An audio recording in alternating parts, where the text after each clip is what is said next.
Cebuano Carter prodigy William John Riley Go subsub na ang pagpangandam sa labing dakong international kart racing competition didto sa Europa. Ilailahunta ang Batang Bisdak sa report ni Mark Reggie Abelia.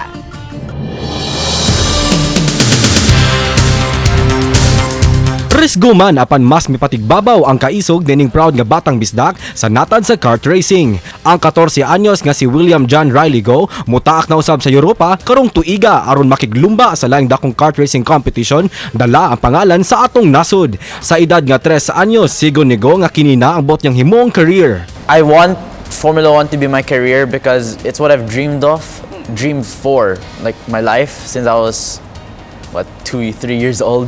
Kahinumduman nga sa nilabayang tuig, malampuson niyang nahuman ang duha sa mga dagkong kart racing event tibuok kalibutan, ang FIA ug ang WSK.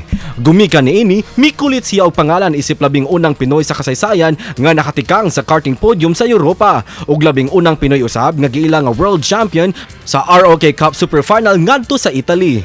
Karong tuiga, subsub na ang iyang pagpangandam alang sa iyang laing salmutan nga dakong kart racing competition.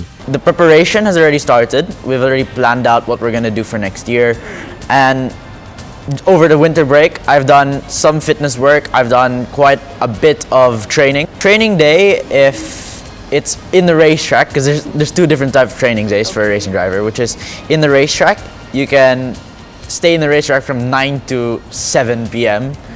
and usually we have dinner around 8 and then we sleep at 9:30.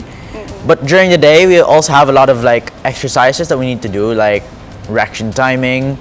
We need to warm our bodies up. Nagmalaumon si Go nga unta daghan pa mga Pinoy ang maengganyo sa kart racing sama kaniya.